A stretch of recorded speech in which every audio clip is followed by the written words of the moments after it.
All right, Kevin. Gentlemen, we're going to get started. Kevin's going to go through face-off mechanics from top to bottom, pre-game included. He's got about a 35-minute or so presentation. We'll do questions. Please hold all your questions to the end of the presentation. I will throw a question in here for those of you who are watching this by video at some point, but you're going to have to watch the whole presentation, I think. Kevin, the floor is yours. Yeah, thanks, Jim. You guys can see the blue SFLOA slide. Bob Gross, would you put your microphone on? Thank you. Yep, good to go, Kev. All right, cool. So good evening, everyone. First and foremost, thanks for having me. It's always great to see our association grow and us grow collectively by having, these types of calls, which are helpful, not only to remind yourself what it is that we have coming up, but also hopefully share some knowledge and tricks of the trade and things along those lines for the newer officials or guys that are just trying to learn some extra steps. So I do thank you for having me. My hope is that no matter whether you've done this for 30 years or if it's your first year, you take something away from today, either to use in your own crew pre-games, your face-off meetings with players, or actually in action on the field. So I'm happy to be here to discuss, one of the key and most controversial parts of the game, which is the face-off. A lot of what we're going to discuss tonight is covered under Rule 4, Section 3 of your rule book. My hope is that you have the digital version so that you can look up face-off and it'll take you to the list of 110 references of the word in the rule book. The face-off is one of the 3 times in a game where we as a crew have complete control of the game and we're able to set the tone. If you're wondering, the other 2 times are when we're taking care of the sidelines or substitution boxes and also having those good restarts. But in my opinion, the number one control that we have is the face-off itself. This is the one time during the game where all the eyes are in the same place. All the eyes are on the 2 guys taking that face-off and the 2 guys conducting the face-off. Given that, we need to define our expectations, not only of those 2 players and the wing players, but of each other. This includes a key component of communication, which we'll discuss shortly, and then the need to be quick, but not fast. Jimmy Vacco says quite often, and while it applies to many aspects of the officiating this game, to me, there's none as prevalent as the face-off. Be fast, but don't be in a hurry. Again, this is a control element of the game. Skippy was talking about in our last episode about the pregame conversations with the crew, getting your mind right for the upcoming task of officiating this game that we love. Of the multitude of topics that we're going to discuss with your crew, one of those topics should always be about the face-off. As I mentioned a few times already, the face-off is where we can ensure the control of the game. I'm not saying that what I'm going to tell you today and this evening is the end-all be-all or the way that you need to do it, but what we're going to talk about tonight tends to work very well for me and my crew because we're always on the same page. Here are some of those key points that if you're the R on the game to discuss with your crew during your very important pregame conversation. We need to decide when you'll meet with the Fogos prior to the game. In the beginning of the season, in the pregame, with the Fogos should always happen. And for those lesser experienced teams, or if you're new at being the R, you should always have the conversation, even towards the end of the season. Additionally, we should discuss on how to administer the first face-off and the accompanying conversation with those quick reminders to the players. We have to remember that building relationships with these players as the game goes on. These are relationships that aren't one-sided. We're not barking orders and demanding things from them. This is where it's a partnership. We're working together, official and player, to ensure that we conduct a well-done face-off. Personally, I like to chat with them immediately after we've talked to the captains. And I ask the captains to go get their face-off guys. I like doing it this way because it usually keeps us in that same spot, and we don't have to go searching for people. And the face-off guys know where to meet you. I do mention it during the coaches or to the coaches during the coaches meeting prior to the game. The hope is that they actually relay that to their team. Most of the time they don't. But as your game assignments progress and the better teams you have competing, the more engaged the coaching staff is. This usually means that there's likely a face-off coach or a coach that's dedicated to the face-off players. I do encourage that you invite those coaches to the pregame discussion as well. Coaches being present will accomplish a couple of things. The first thing is he'll hear everything that you told the face-off guys, so that when something happens during the game, he already knows that you discussed it with them, and then you can reiterate that when you're near the box and he's asking what that call was. Number two, it'll give them the opportunity to ask questions or clarification. So today we'll talk through the pregame with the face-off men, in which we'll discuss the rules focused on them. Then we'll shift into positioning of us as a crew and our assignments. Finally, we'll discuss the technical rules that should they need to be enforced, we're all on the same page. Just as a note, I'm not going to talk through every situation. There are so many, as you guys know. And I'd like to get out of here as quickly as possible. So do take the time to read the rule book. I do promise you it's your friend. And knowing it, knowing the rules, knowing the situations, certainly gets you out of a lot of sticky situations. So some housekeeping stuff, just like Jim mentioned, if there are any questions, please jot them down or try to remember them. We'll open up a Q&A at the end of the presentation. And then with that, we'll get going. So I always go through the same motions. I do this to ensure I'm consistent and I don't miss anything. First, I ask if anybody and everybody who might take the face-off is there. Sometimes they only send the main face-off guy, but I ask that they're all present. I usually say, you know, if you're in the penalty box, who's coming to take your place? I then introduce the crew, and I ask the players to say hello to their opponent. We tend to see a lot of each other throughout the game, so sportsmanship there is important. Number three, I ask that I see their tape or line of contrasting color in their glove, head, shaft combination. This ensures that they're compliant with the rules. This is 4.3, Article 3, Section O. You know, there's a lot in that section, and I'll reference a couple of those sections as we go.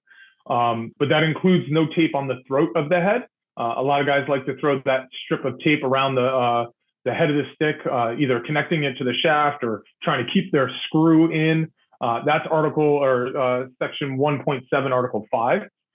I also grab their sticks. I touch them to make sure that the tape on their stick is appropriate and it's not sticky.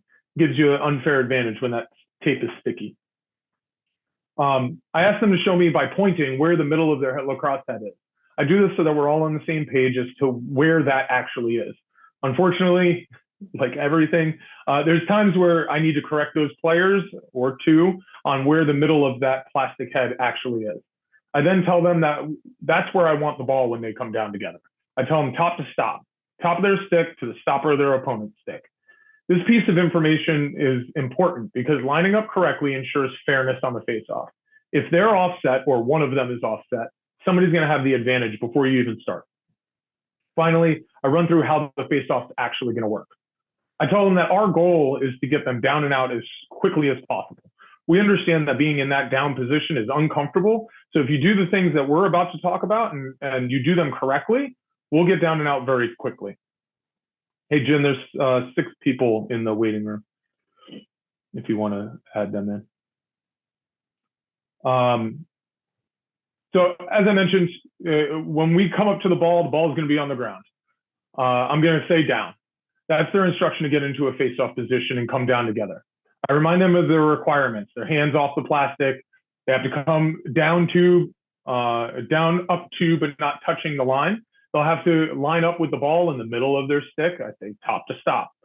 I'll remember them when that they need to stay out of the neutral zone. I say head, shoulders, knees, toes, all to the left of the plastic.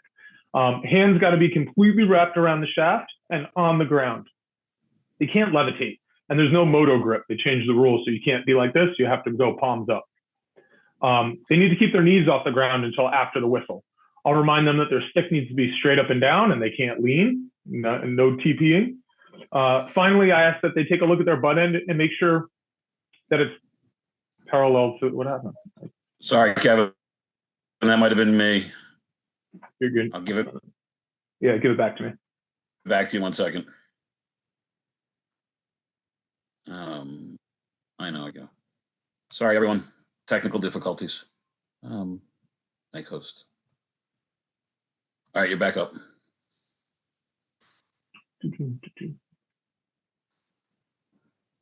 There we go.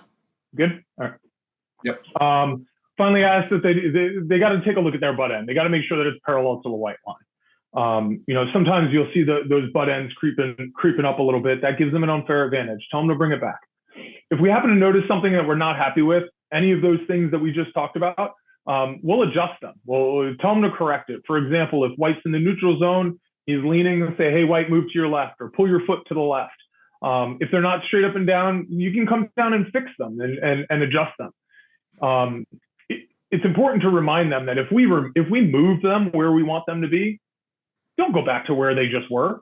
Stay where we are, stay where we put them. Also, don't come down and make me fix you the same thing every single time. Learn what we're telling you, and come down how you're supposed to. If they do that, we'll get down and out. I tell them once we're comfortable with where they are, we'll stay set, we'll back away, and we'll blow the whistle.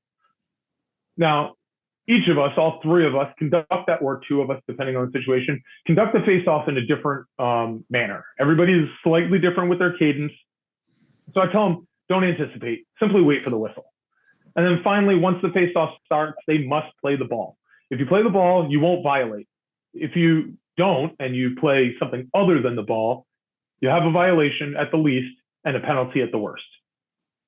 If for some reason we believe that one of the players is timing us, or if you feel like there's an unfair advantage that's being gained for some reason, we can delay our whistle. So this isn't a gotcha. It's not the intent of delaying the whistle is not to make somebody violate. The intent of delaying our whistle is so that it is a fair face-off. So with it not being a gotcha, we're telling them that we're going to do it. So I will say, I'm gonna hold my whistle. Don't jump me. I also look for their verbal acknowledgement that they heard me tell them that I'm gonna hold my whistle. So I tell them, please tell me you heard me. Say yes, say something. If they don't, I say, White, did you hear me? Yes, I heard you. Okay, cool. Because I don't want there to be, oh, I didn't know that you were delaying your whistle. Sorry. If for some reason the players don't like where we're putting them, remember, they're the ones that are facing off. So if there's a sand patch on the field, or there's a divot, if you've ever done games at St. John Paul, as the season goes on, you get this mound of dirt. Move them around. Like it has to be fair. It has to be comfortable for those guys. So don't be afraid to move it, but also don't be afraid to tell them that they can tell you if something's bothering them,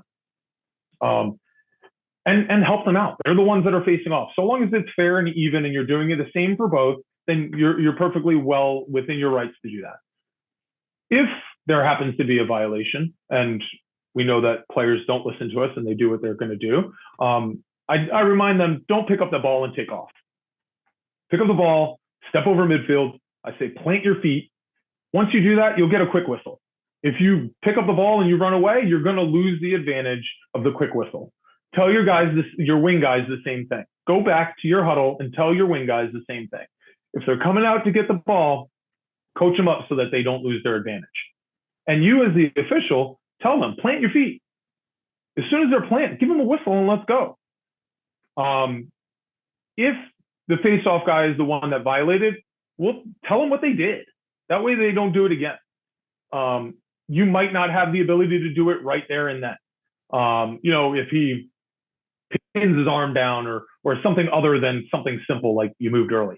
But on the next face-off or the next opportunity that you get, tell them. Just remember to remind them to give 5 yards on the restart in order to avoid any delay of game calls. I then ask them, do they have any questions or concerns about what we just discussed? Now is their opportunity to ask questions. Once we're done with that, I always ask my fellow officials if they have anything to add or if I forgot anything. It is important to note, especially for the newer officials, let the referee do all the talking. Unless you're specifically asked to join in, you don't want the guys looking this way and then looking this way and flopping back and forth, listening to multiple guys, or the chance that we happen to start talking over each other. It doesn't just apply to that conversation with the face-off players. During the coaching conversation before the game, let the R talk unless you're asked to. Captain meetings, let the R talk unless you're asked to. Most of the time, as the R, when I'm an R, I'll ask my crew if they have anything to add in almost all of those situations. So, if you have something to add, 9 times out of 10, you'll have the opportunity to do so.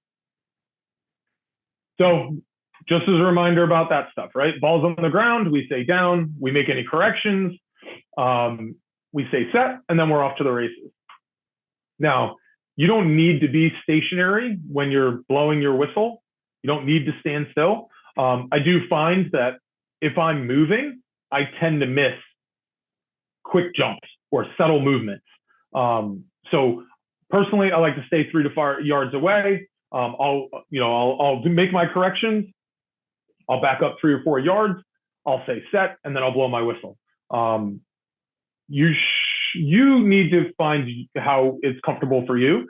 So the way that I do it might not work for you, but make sure that if you are going to be moving, that you very well could miss one of those little flinches. And if you do like to move while conducting the face-off, make sure that you're not moving too fast. You're not in a rush. Those fast movements could cause the face-off guy to jump. Be calm and be controlled. So we'll shift gears into positioning and responsibilities and some basic commentary, right? So first and foremost, be consistent. If you see something, call it. If you don't call it, you're going to wind up affecting your crew. The next guy that comes up to conduct a face-off says, well, Kevin didn't call that. The guy before didn't call that. Why are you calling on me now? So if someone's moving, if someone's rolling through your start, if someone's kicking the stick, pinning the stick, elbow, whatever it is, if they play the body or the stick versus the ball, call it. The face-off's important. That's why they have 2 of us sitting there doing it. So if you see it, make sure you call it. Be a team, work together, and be in unison.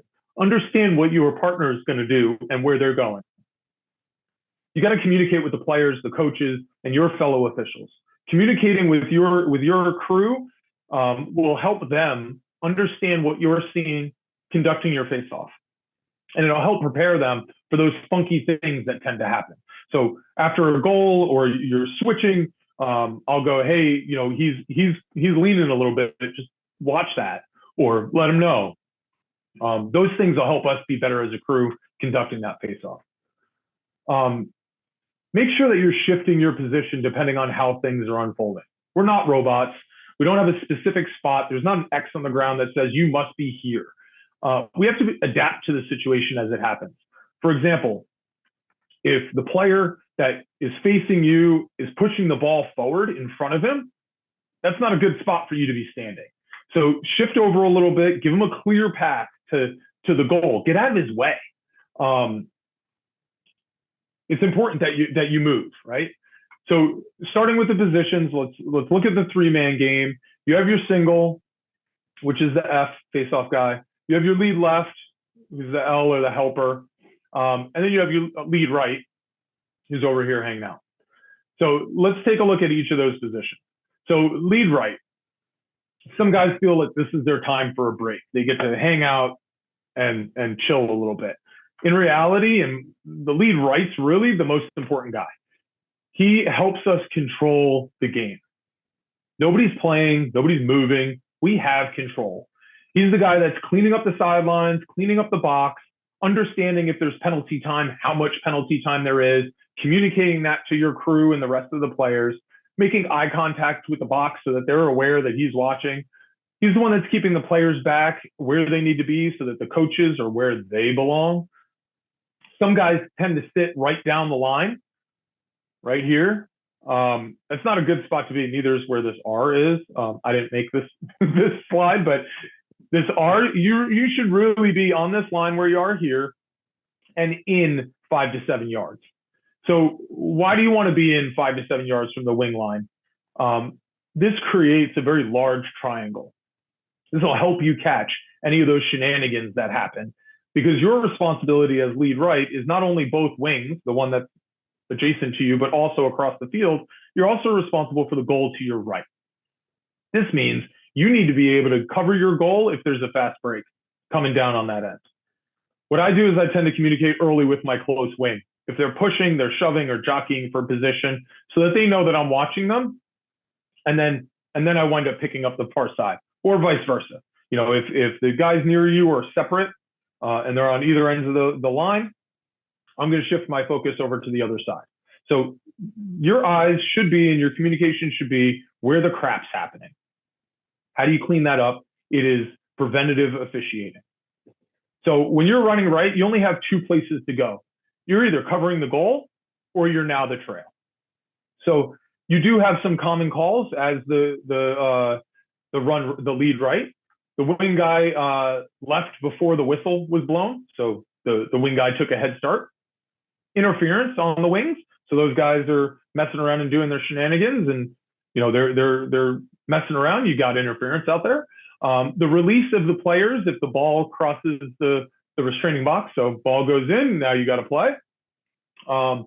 Whether the player left the box early or not, so that happens a lot when somebody goes to pick up the ground ball and you think you're going to have possession, but then he bobbles it, and we'll talk about that in a little bit, but he bobbles it, and then the offensive player jumps out.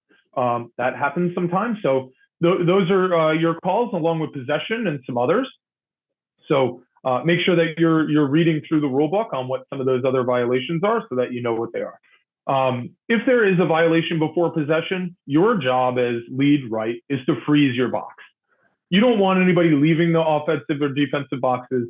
You don't want them switching out. Your job is to keep them inside the box. We'll talk about that a little bit more in a little bit.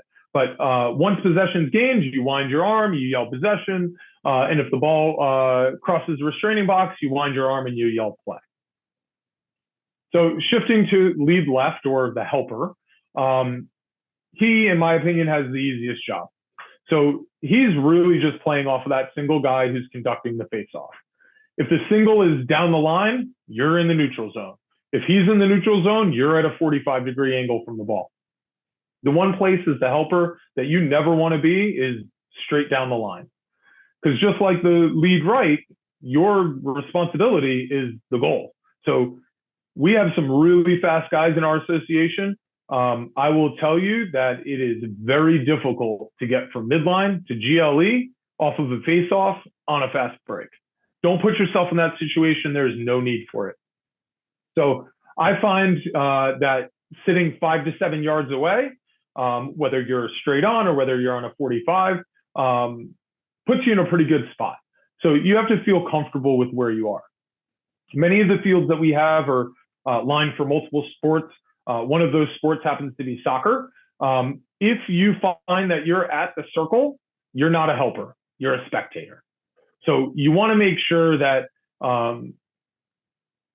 that you're close enough to be able to help. And within 5 to 7 yards, you have the ability to see what's going on, people twitching, stuff like that. So don't get yourself too far out there. You always want to make sure that you're also looking over your shoulder to see where the wing guys are.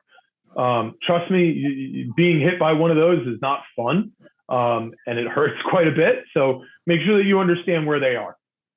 As the game progresses, you'll start to feel out where you should be. Like I mentioned, if the guy keeps putting it out in front of you, it's not going to be a good spot for you to stand right in front of him. Back out a little bit, sit on a 45-degree angle, and let him go in front of you. It's important to understand what it is that you're actually looking at. What are you supposed to be looking at? You're supposed to be looking at the guy that's facing you. You're looking at his hands. Is he lined up properly? Is he in the neutral zone? Look at his butt end. Taking a look at his butt end is going to tell you a lot about how he's lined up and what his positioning is. Is his butt end on the line? Is it pulled back a little bit? Remember, it has to be parallel to the line, not forward on it, not backwards off of it. Is he lifting his hand up in the air? Some guys really like to be light on their hands. It makes it easier for them to make their move. But you're here, your job is to tell him to push that into the ground. If he's close on the next face-off, tell him, hey, I really need your hands on the ground or I'm going to have to take the ball away from you. This is where building that relationship we talked about in the pregame is important. The more of the conversation that you're having and you're being preventative officiating, the better. Make sure that you're doing it for both sides, not just one. Don't be scared to make the call. I've addressed it quite a few times already, and you'll continue to hear it. There are two of you out there for the reason. If you see something, call it. Same as lead right. If there's a violation before possession, you're freezing your boxes. Nobody's allowed to sub. Nobody's allowed to switch out of the offensive defensive boxes. Midfielders can go on and off the field, but your boxes have to remain frozen until a whistle. Once possession's gained, you wind your arm, you yell possession. If the ball crosses the restraining box, wind your arm and yell play. Finally, we have the single side. This is a guy that's conducting that face-off and has the control element of those two guys. There's a lot going on here. You have to find your sweet spot where you can see all the things that you need to see whether the sticks are straight up and down, whether they're in the neutral zone. If you have to be able to read really what these players are doing and what they're going to do. So you can be in a position to make that call if there is one to make, or so you simply don't get trucked by the wing guy that's coming in looking for the ball. Just like the lead left, the helper, you can't manage a face-off from far away. So sitting 3 to 4 yards away from the ball is where you should be. We're seeing a lot more and more of players putting their right foot creeping up underneath their hand and up to the plastic. That can't be there. We got to make sure that that's out of there. Pay attention to it and tell them to move. One of the guys in SFLOA likes to say, if you take a paintbrush and you brush down where the plastic is, if it hits anything, then they're in violation. So use that mental image. If I were to take a paintbrush and paint down the middle of the sticks and the plastic, and if they have a foot or a shoulder or a knee or a head in there, they're in violation. Tell them to move. Make sure you blow your whistle when it's time to go. Don't whistle. Don't do a half whistle. Don't half blow it or think that you're going to blow it and then you change your mind. Don't do a light tweet. Blow the whistle nice and loud. Like, make sure that everybody hears it. And just like the same as lead left, you're focusing on that guy that's in front of you. This role is the same that we've discussed already. All the same things that we talked about for lead left applies to the single. So if you see something, call it. That's why we're there. Ensure that the face-off is being conducted fairly and you're catching the cheating. I know that when I was facing off many moons ago, I kept saying that it's not cheating unless you get caught. Well, our job is to catch them. So, be aware of what they're doing and call it if you see it. Once possession's gained, just like everybody else, you wind your arm, you yell possession. The ball crosses the restraining line, you wind your arm and you yell play. For the two-man mechanic, it's basically the same as the three-man, only you don't have the helper. So taking a look at everything that we just talked to, the legal face-off, quick visual checks. You have the sticks parallel to the line, hands off the plastics, sticks straight up and down, balls in the middle of the head, fingers are around the shaft and on the ground. Sticks are straight or up to, but not on the line, and everything's out of the neutral zone. Here's a good visual of each position on the three-man mechanics and the visual responsibilities that face off that we just talked about. You got two sets of eyes on the face-off. You have your single and your lead, obviously, or lead left. He has a bit of a wider view because he's a little bit further back. The single has that tight view, and then your lead right has the box initially in the sideline, and obviously the wing players on both sides. Now, if the face-off is won to the right, here's a representation of where each position is going to go. So you have your single, you have your lead left, you have your lead right. As it's one going to the left, you have your lead left that now becomes the lead. You have your single, which now comes down and is helping with the goal. And then you have your lead right, who is now the trail. His responsibility is all the substitutions coming through the box, make sure that you're clearing up the box and then in to help. As the lead right, you have to remember, or the trail, you have to remember that you are not in a rush. You have two other guys that are down there. You can mosey on in. I personally do not like going all the way into the box unless I have to. But this is your opportunity to clean up the box, make sure that people are subbing out of the coach's area, et cetera, et cetera. Your lead is now there, your single is there, and then as the trail finishes and all the subs finish, he comes in and now he's sitting up top. So ball goes right, same thing, you have your three positions. Your lead right is now the lead, your single, same thing, goes into his same position, and your lead left comes in, he's now the trail, clears the box, everybody gets where they need to be when we finish. Here's a quick video of the three-man when the ball goes right. Jim, I'm going to hit play. Can you tell me if everybody can hear it or not? If they don't, I can talk through it.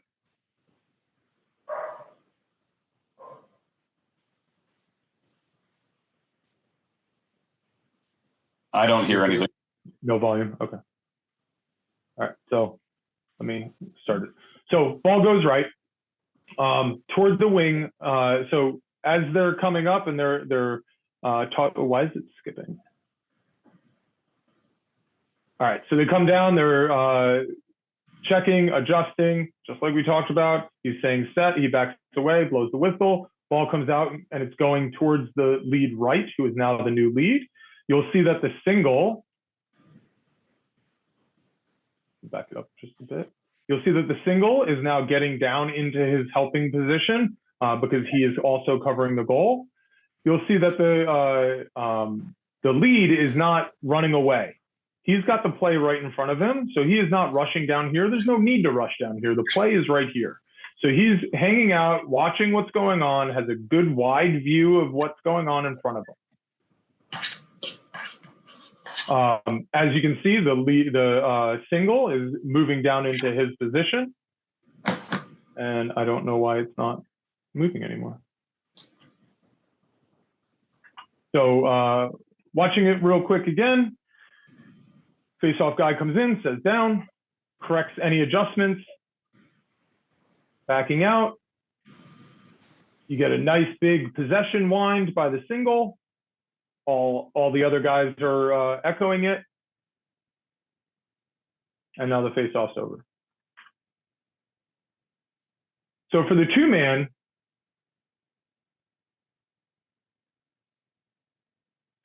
mechanics, here's a visual of each of those positions and their visual responsibilities of that face-off.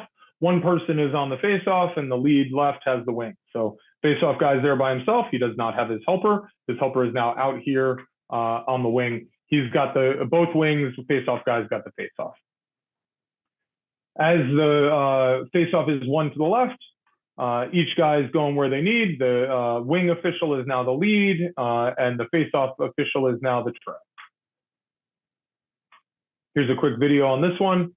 So again, he's out here wide. He should be in a little bit more than where he is. Face-off guy is conducting the face-off down. He's adjusting.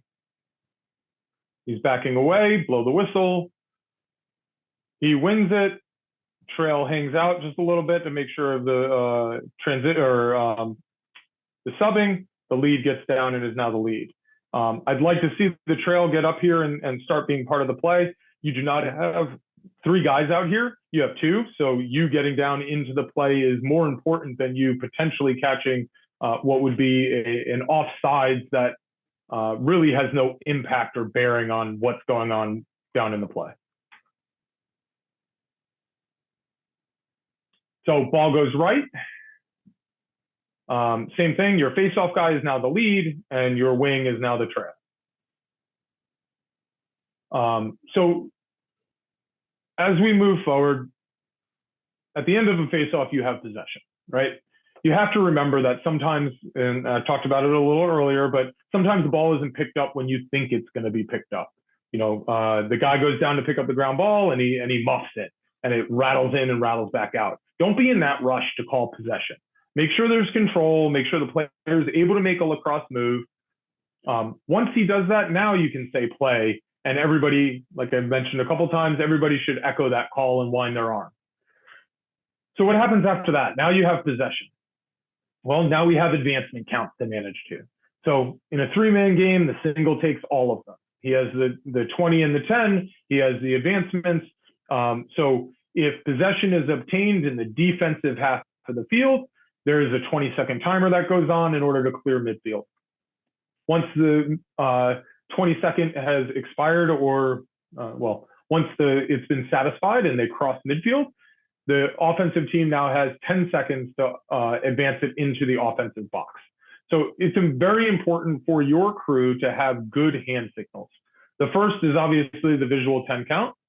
And then the second is the players having satisfied the count by getting into the box. So when that count is satisfied, it's important that all officials relay that satisfaction of the count by putting their hand in the air, bring it back down, and point to the ground. So why is this important? Two reasons. One is you can't always see whether the guy's in the box or not. Your other official is helping you see that. So you as the single are all the way up here and the ball is all the way down here near your lead, you can't see whether he steps it in or not. So as the lead, you putting your hand up in the air tells your single you can stop that count. He's satisfied it.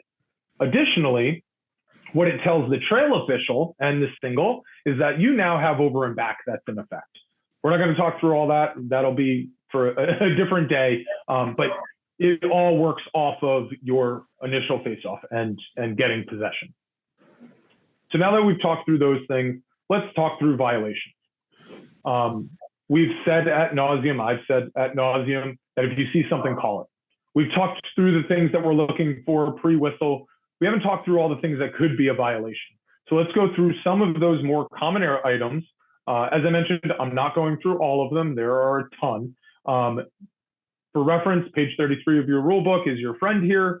Rule 4, section 3, article 3. I strongly suggest that you read through all the situations that are on 431 and 433, as there are many of those nuances regarding the ball going out of bounds without possession, whether it's controlled or not, losing pieces of equipment, et cetera, et cetera. So the items that we're talking about on the screen are in regards to the face-off itself. It's not the standard items like a push or a hold, which all still apply. So what do you have? You have a guy moving early or a guy twitching, or tries to anticipate the whistle and he beats you. You have playing of the body of an opponent versus the ball. So it includes, instead of clamping down on the ball, they clamp down on their arm, or they try to jump and they wind up sitting on top of the opponent's stick or arm or any part of their body. Them using their arm. So what you'd see this, where the guy comes down on top of the opponent's cross or arm with their arm. Somebody wins the clamp and then they go to pull it out in front of them and it gets stuck in the back of their stick, or they have possession in the back of their stick and they take more than 2 steps. So the rule says that once you have it in the back of your stick, you must immediately, within 1 step, direct the ball out of your stick. So whether it's flipping it to yourself, whether it's flipping it to a teammate, whether it's putting it on the ground, what have you. So they can clamp, but they have to move the ball within 1 step. They can't lie or trap the ball, lie on or trap the ball, longer than what is necessary in order to gain control of the ball. So if he's got it clamped, and my thing is, if I see him pick his head up to look to see where somebody is, I'm taking the ball from you, because that tells me you are no longer focused on the ball and you already have it. Now, be aware that sometimes they could do that when they're tented. So if nobody has possession and they're both equal, you could see guys pick their head up to look around. So don't use that as your only basis for saying that they're withholding. If somebody kicks or steps on or places any other body part on the player's cross or their cross, including pinning down the opposing player, if the wing player crosses the restraining line before the whistle, and then one that you don't really see too often, but it does tend to happen, more so with the better players, but they're using their fingers or hands to play the ball. I know I used to do it, and I'm sad to admit it here on this call, but I would stick my fingers in and lift up and then kick the ball through. I did it until I got caught once and I sat in the box for a little while. Coach wasn't happy. So make sure that if they're using their fingers or their hand to play the ball, you see sometimes where they flick it with their fingers. This is unsportsmanlike conduct. It's an immediate flag. Make sure that you are not calling an unsportsmanlike conduct for an inadvertent touch. There's a difference between them using their hands in order to try to gain an advantage than them, the ball just brushing by their hand. So make sure that you're not, don't be that good, as Jimmy likes to say. You also have wing players crossing their restraining line before the whistle, right? They're allowed to move as much as they want behind that line. They just can't cross the line before the whistle. So if he runs and he tries to anticipate the whistle and he's early, you have that call as well.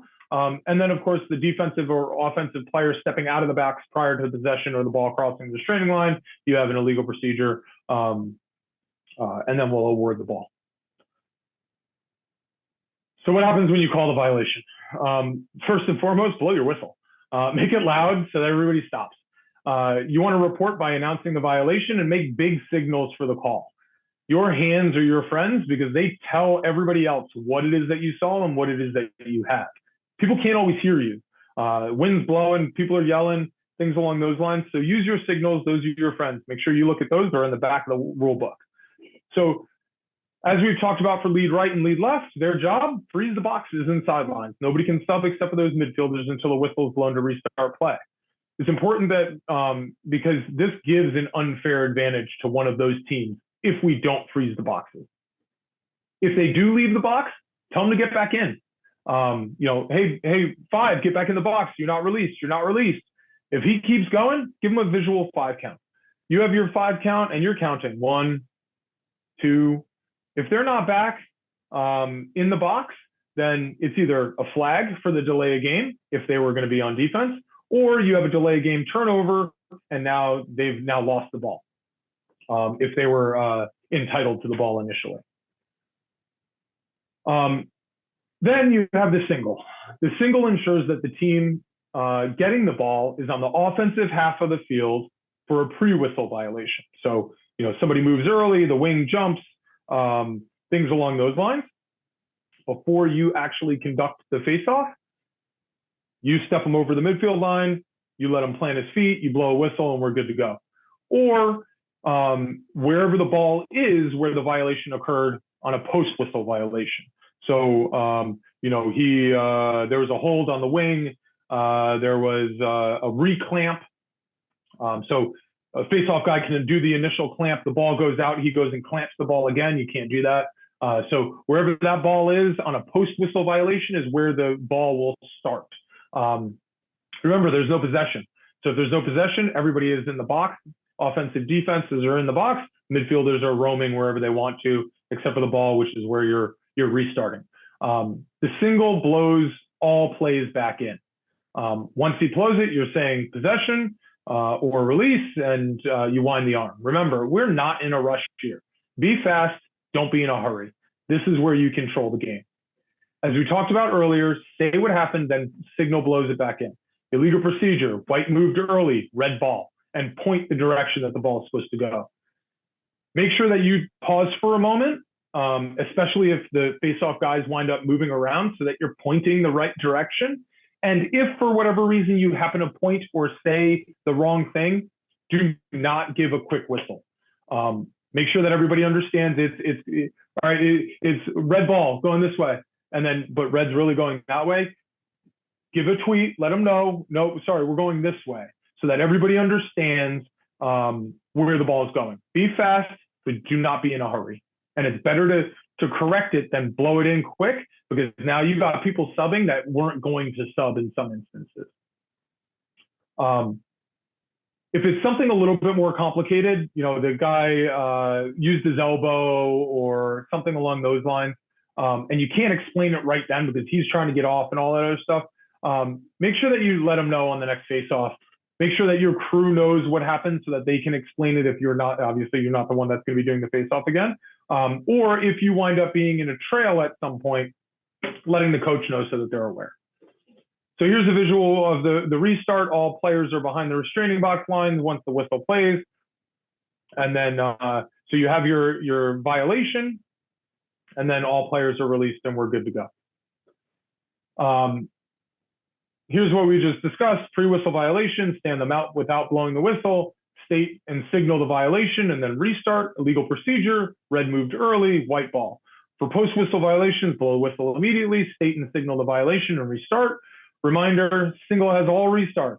Restart where the violation occurred. Don't be afraid to bring that player back, but don't be so picky that they have to move a couple feet, right? If you're like, hey, come back here, and the violation happened here and he's standing here, let him go. Like, blow the whistle, let's go. He's close enough. Lead left and lead right, freeze the boxes. So let's discuss the wing players for a moment. make sure not to forget about them. There's a lot of cheap shots. There's a lot of crap that happens here. And it's definitely a challenge watching both sets, especially in a two-man game. So preventative officiating can be your saving grace here. We discussed it earlier. Talk about the lead right official who's focused on these two groupings. If you see them close to each other jockeying for position, tell them to knock it off. If they don't, or someone does something, call it. As a reminder, wing players are allowed to stick check the face-off guys while they are in a face-off position. However, they are not allowed to body check a face-off guy. And rules for slashes and all that stuff still apply. So if they do take liberties and hit a face-off guy while he's in a face-off position, or the ball's squirting out and he's going to pick up a ground ball and his head's down, you now have a defenseless player and you are going to go unnecessary roughness with at least 2 minutes of penalty time. We have to protect the players and we have to take that stuff out of the game. There is no need for it. So players in the penalty area during a face-off, you have somebody in the box. Always check with the table on a face-off how much time's left on the penalty. It's not a secret. You're not, everybody needs to know this information. So make sure that you're relaying that information as the lead right. It is your responsibility and duty to communicate it to everybody. If it's a two-man game, then it's whoever's on the wing. If the wing is on the far side, then the face-off guy should make sure that they're coming over to the box to understand how much time's in the penalty. So if you have one guy in the box, one of the wings will remain open. If there's two in the box on the same team, both wings are open and you simply have the face-off guy. If for some reason things got out of control and you are now stacked with three in the box, then a defensive player, not an offensive player, a defensive player must come up and take that face-off. That defensive player, while three people are in the box, are not allowed to cross the midfield line once the face-off has concluded. So he can get down in that position. He can jockey for position. They can go around in a circle. They can do all these things until the face-off has concluded. Once that's concluded, then he is a defensive player and he must remain on the defensive half of the field or he is offside. This is Rule 4.10, Situation H. So again, all of these rules are spelled out. And a lot of them are in situations and articles. So make sure that you're reading through that. Additionally, that player that is serving a penalty time cannot re-enter the game upon expiration of their penalty time if the face-off has not concluded with possession or a play call. They must wait for possession. So you have 3 seconds left on the penalty, the face-off occurs, the ball squirts out, it's going out for 5 seconds, the expiration of the time of the penalty has expired, that player has to stay there. This is a good conversation to have with the table before the game, that just reminding them of that so that they're aware. So when do we simply start a face-off over? There's a few times that this actually happens. So if a ball goes out of bounds in midfield, between the restraining lines, before possession, and we don't know who it went off of, you're going to have a reface. If there's an inadvertent whistle before the ball crosses the restraining line or possession is awarded, for some reason you decided to blow your whistle, you're refacing. If there's an injury before possession, if there's simultaneous fouls of equal duration, which occur while the ball is loose, you have a reface. If you as an official calls timeout for some reason, you have a reface. Or if the ball gets stuck in a uniform or a piece of equipment other than a stick. So just remember, through all of this, we do not put time back on the clock. The clock is where the clock is. For face-offs after goals, we often discuss officiating the downtime. Part of that downtime is right after a goal.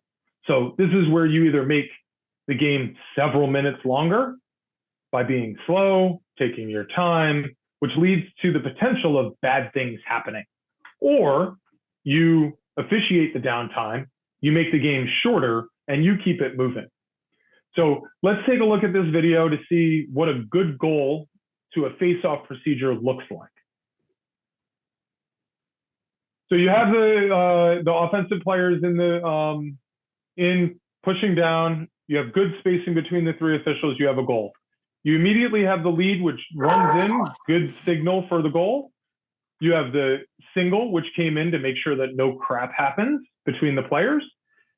You have the trail who's back there looking and making sure that all the substitutions, you can see that he never turns his back to the field or to the players. The single runs up, puts the ball down. He should be writing down the score. He's not in this particular video. And we are back ready to go. So through all of this, you have a face-off that from a goal to the time that he's ready to go took 35 seconds. It's important to note that the other thing that this face-off official did not do is he did not pump his arm. So when you get up and you place the ball down, you pump your arm. That tells your lead right that he needs to throw on his 20-second timer. Again, manage the downtime, officiating the downtime.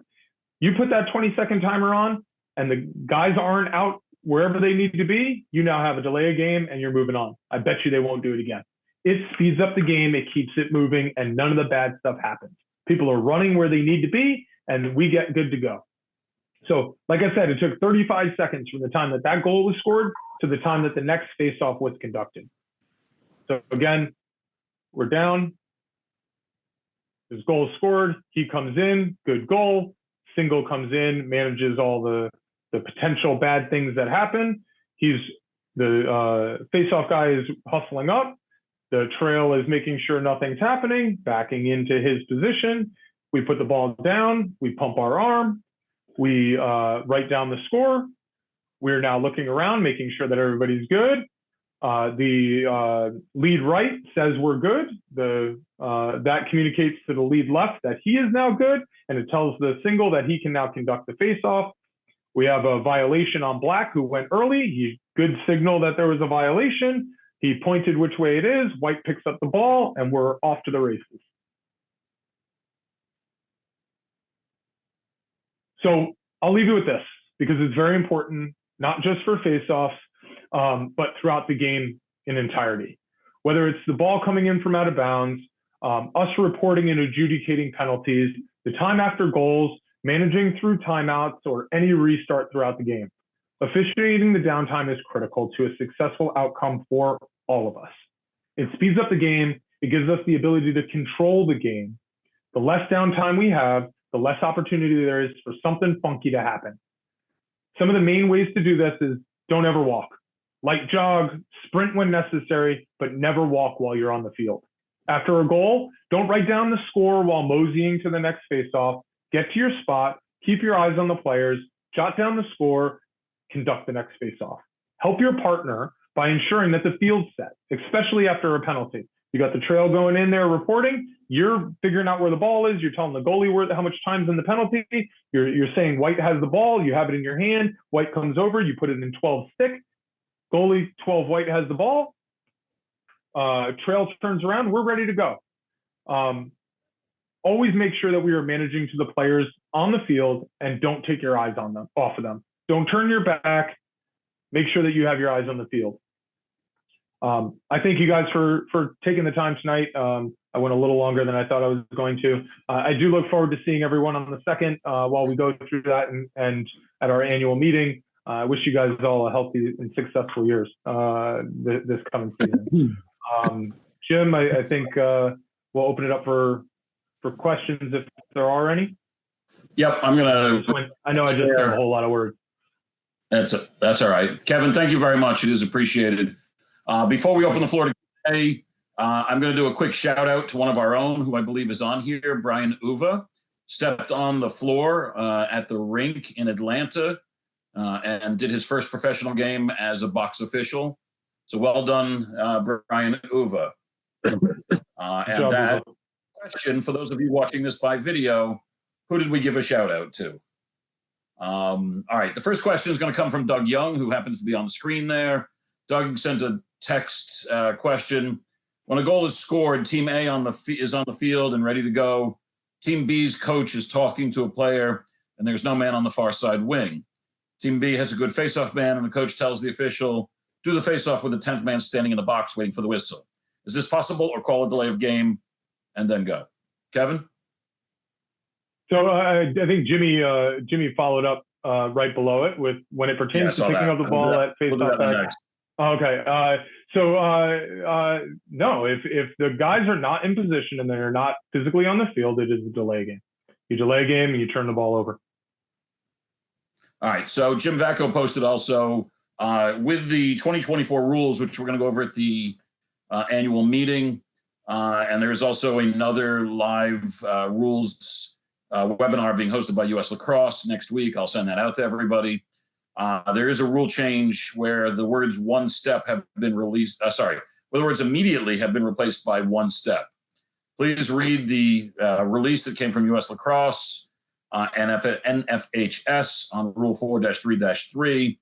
There's no longer the word immediately. It's now defined as in one step, as within one step. With that being said, I will open the floor up to questions. Jimmy had another one after that. Did he said, how often are you adjusting the face-off players? Every face-off or once or twice early in the game? For me, it really depends on the level of game that we're doing. You gotta read the room. If you're doing St. Andrews versus St. Thomas, no, I'm not going to be doing very much adjusting at all. I'll talk them through very early in the game, and then they're big boys. They know what they're doing, and they need to not cheat, or we'll call them on it. If you're doing Olympic Heights versus Taravella, I'm going to adjust them almost every time because the guys are not as well equipped to play the game. So we are just as much helping the coaching staff by teaching these guys the right way to do it. If they're continuously doing the same thing, I'm going to say, hey, I'm not going to fix you on this anymore. We've talked about it 3 or 4 times. Like, come on, guys, get with the program. But it is not an all game thing. It's not. By the time, and I'll tell them, hey, we're not fixing you anymore. We're already half in. We're going, guys. So if they violate, then or they line up wrong after you've already done that and you've fixed them several times, then take the ball away. They'll learn. All right. One of our new officials, Leighton Kaluza, has a question. Are you physically adjusting the face-off, or are you telling them verbally how you want them to adjust? Both. Depends on the situation, right? I tend to try not to touch the guys. You can touch the guys, though. You can go up and you can straighten their sticks and things along those lines. The whole point is be quick and be concise, right? If White is in the neutral zone and it is his head in the neutral zone, I will say, White, get your head to the left. Move your head to the left. If their foot's in the, use very clean and concise words in order to tell the player what it is that you're trying to do. If you want to walk up and you want to tap his knee and say, hey, because you told him, hey, move your knee in, and he doesn't do it, tap his knee and move it in. But yes, you are doing both, depending on the situation. White, pull your butt end back. That's an easy one just to say, and he can pull it back or move it forward, parallel with the line. Try not to use big words. They tend not to understand them. All right. Who else has questions? You can ask them or you can type them if it is easier for you, if you're camera shy.